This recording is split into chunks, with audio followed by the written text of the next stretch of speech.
La regeneración tisular es el crecimiento de células y tejidos que reemplazan estructuras perdidas. La cicatrización es una respuesta tisular que implica la restauración de estructuras originales, pero involucra el dispositivo de colágeno y formación de cicatriz. Sustitución del tejido desaparecido por tejido conectivo.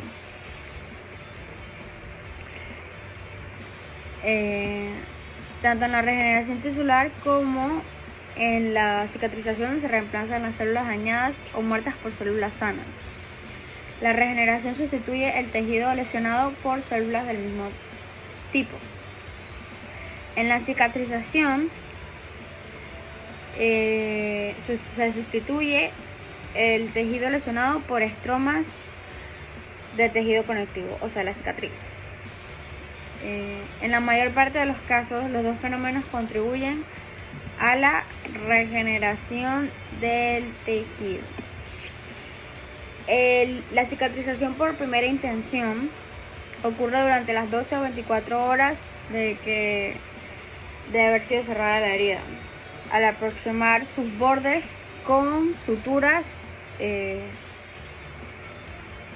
cintas o algún dispositivo mecánico. Por segunda intención, que no alcanza a regenerar la arquitectura normal de la piel, debido a la pérdida extensiva de tejido por trauma severo o una quemadura, y cuyo tiempo de resolución dependerá de la extensión de la herida. La cicatrización es un mecanismo que depende de la hemostasis y de estado inflamatorio inicial causado por la lesión. Un elemento estructural importante de la matriz extracelular son los prototeoglicanos, los cuales, además de cumplir una función estructural al absorber el agua y llenar los espacios entre el colágeno y las fibras de elastina, tiene función regulatoria al influenciar la proliferación, a la migración y la adhesión celular.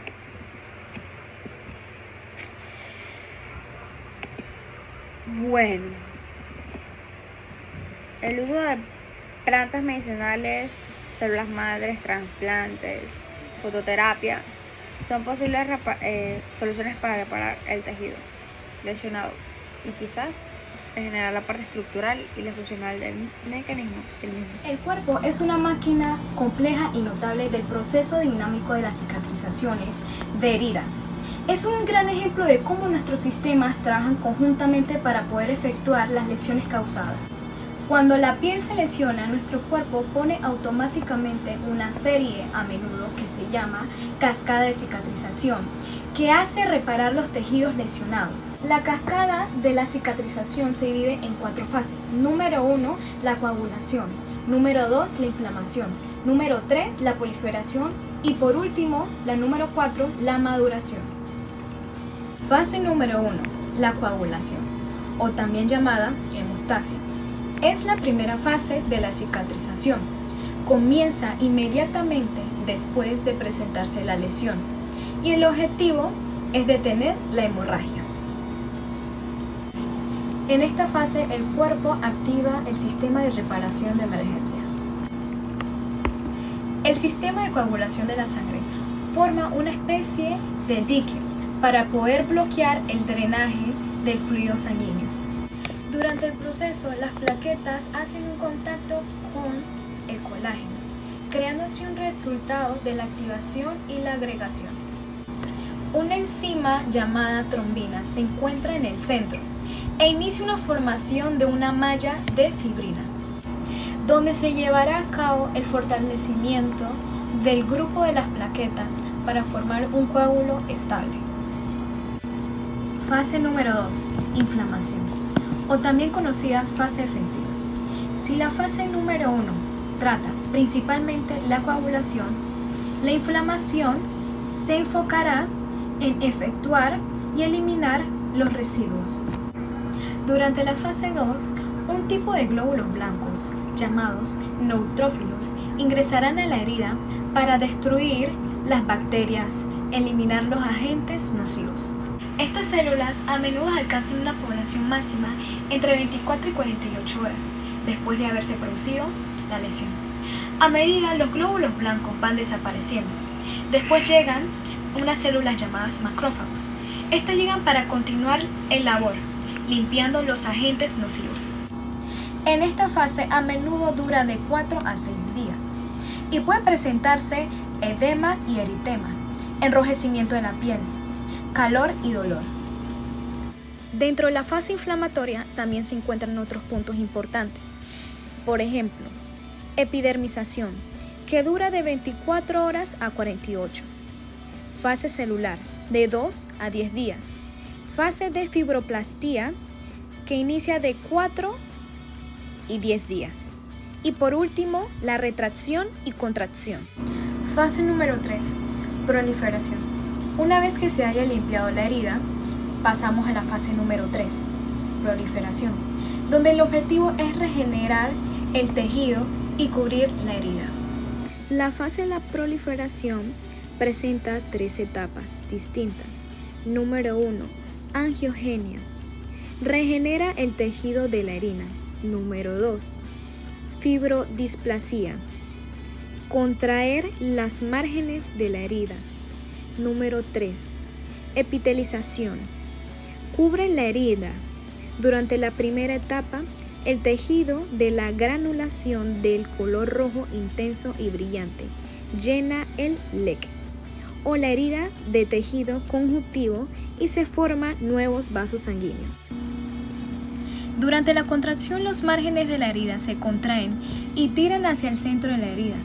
En la tercera etapa, las células epiteliales surgen del lecho de las márgenes de la herida y comienzan a migrar saltando a través del lecho de la herida, hasta que las heridas se cubren con el epitelio. La fase de la proliferación suele durar de 4 a 24 días máximo. Durante la fase de la maduración, el nuevo tejido gana fuerza y flexibilidad lentamente. Aquí las fibras de colágeno se reorganizan el tejido y se regenera y madura. Con esto se incrementa general la resistencia a la tracción. La fase de maduración varía mucho de una herida a otra. Por ejemplo, en algunos casos se puede extender desde el día 15 hasta que se logre el proceso correcto de la cicatrización, completándose 6 meses hasta 1 año. El principal evento se llama epitelización. Es la recuperación de la fuera tensil de la piel entre el 70% y 90%. Luego se produce la remodelación del colágeno y la regresión endotelial. Y con estas imágenes ya podemos observar los puntos de cada fase de haberse cumplido. La coagulación, fase número 1, inflamación, fase número 2, fase número 3, proliferación y la fase número 4, la maduración. Gracias. Regeneración tisular. La regeneración tisular permite que la recuperación del tejido dañado reemplazándolo por uno nuevo. Alude a la proliferación de células y tejidos para reemplazar estructuras perdidas como por ejemplo tejido hematopoyético, epitelio, tubo digestivo o piel. En los mamíferos se puede regenerar algunos tejidos de alta capacidad proliferativa, pero difícilmente u órgano. Hay crecimiento compensatorio en lugar de la verdadera regeneración, mientras que las células madre no se lesionan una vez que el organismo ha de enfrentarse al proceso de la reparación de los daños acontecidos. Estos daños pueden ser estructurales o bien de tipo funcional, es decir, pueda haber una pérdida de masa muscular que se traduzca en un defecto o disminución de la capacidad funcional específica. Por ejemplo, tras una agresión química al hígado habrá una pérdida de células hepáticas producidas por el tóxico en cuestión. Una vez neutralizado dicho tóxico, será necesario incrementar la masa hepática hasta recuperar los niveles anteriores a la lesión. Si es que queremos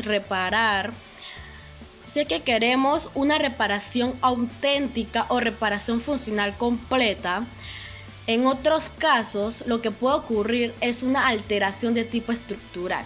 Por ejemplo, una herida en el hígado producido por una división del mismo sin que haya, sin embargo, una pérdida de masa funcional. Puede ser interesante o no. Al recuperar la forma o estructura original mediante la adhesión de los bordes que anteriormente estaban unidos.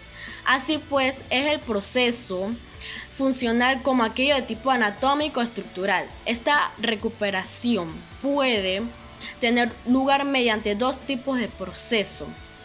O bien se recupera de la masa tisular perdida o esta es sustituida por un tejido funcionalmente, pero con capacidad estructural. En el primer caso hablamos sobre la proliferación del tejido conectivo con intención reparadora. Hablamos de cicatrización. En este capítulo nos concentramos exclusivamente en la consideración de los procesos de regeneración tisular. El control de la proliferación y crecimiento tisular normal. Las células altamente diferenciadas miocardiocitas y neuronas son incapaces de replicarse. Las células diferenciadas normalmente quiescentes, hígado y riñón son capaces de regenerar a partir de células madres tisulares o por sí mismas en caso necesario. Las células diferenciadas proliferativas maduras son de vida corta y no se reproducen por sí mismas, pero pueden ser reemplazadas por células nuevas que nacen de las células madres. El tamaño de las poblaciones celulares vienen determinados por la velocidad de la proliferación celular. La diferenciación muerte por apoptosis, división de tejido según proliferación. A. Tejido lábiles son de proliferación continua. B. Tejido estable quiescentes. Tiene un nivel de replicación bajo, pero ante estímulo puede dividirse más rápido. Ejemplo, células parenquimatosas hepáticas. C. Tejidos permanentes. No se dividen, son células que abandonaron el ciclo celular y no sufren mitosis o vida postnatal. Ejemplo, neuronas, células musculares cardíacas y esqueléticas. A raíz de todo lo que hemos investigado, llegamos a la conclusión de que la reparación de heridas puede ser afectada por una variedad de factores provocando secuelas y la pérdida de función. Entre las variables más apreciables están las infecciones, que es la causa aislada más importante para la prolongación de la inflamación, aumentando de manera potencial la lesión del tejido local. Otro tipo de variable puede ser el aumento de presión local o la torsión que puede producir una desigencia en la herida. Por otro lado, una mala perfusión sanguínea y la presencia de elementos extraños dificultarían la cicatrización. Estos factores provocan grandes cantidades de exudado, el cual será metabolizado por las enzimas proteolíticas de los leucocitos, dando como resultado la resorción de exudado que, en ausencia de necrosis celular, permitirá que el tejido recupere su estructura normal. Sin embargo, en acumulaciones mayores, el exudado del tejido empezará a organizarse. El tejido de granulación crecerá, produciéndose la desestructuración del tejido en esa región al formarse una cicatriz fibrosa. Una de las contracciones principales que puede influir en la regeneración tisular es el caso de las personas fumadoras. Los fumadores parecen tener disminuido los linfocitos cooperadores, los cuales son importantes para la producción de linfocitos B y la producción de anticuerpos. Esto es demostrado por la disminución en los niveles de anticuerpos salivales y séricos. La nicotina provoca una disminución en la circulación periférica. Por su parte, el monóxido de carbono del humo compite con el oxígeno de la hemoglobina, lo que disminuye la cantidad de oxígeno que llega a los tejidos periféricos. Además, aumenta la viscosidad de la sangre a través de un incremento de agregación de plaquetas y del número de glóbulos rojos. Por esta razón se recomienda una semana antes y después de un acto quirúrgico que no se fume. Otra variable importante es el deterioro del colágeno tisular, que ocasiona la pérdida de grosor, resistencia y funcionalidad de los tejidos colagenosos. Dada la abundancia e importancia de estos tejidos en el organismo, su pérdida y degradación origina diversas y notorias alteraciones orgánicas, como pérdida de movilidad, mayor vulnerabilidad frente a lesiones y fracturas. Muchos síntomas asociados al envejecimiento físico tienen su origen en el deterioro y desaparición de las fibras de colágeno, como desgaste, molestias y dolor articular. En torno a los 25 años, la capacidad de síntesis de colágeno por parte de células especializadas comienza a disminuir de forma espontánea y progresiva. Se estima que entre los 25 y 50 años el organismo pierde un 1.5 anual de colágeno.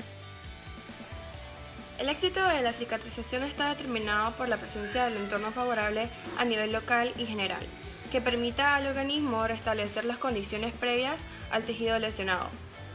A pesar de la respuesta de un tejido ante la agresión inducida o traumática, es repararse a través de estos procesos de inflamación, proliferación fibroplástica y la remodelación. En la cavidad bucal convierte en una serie de aspectos que caracterizan esta reparación, que son de gran interés en el ámbito de la cirugía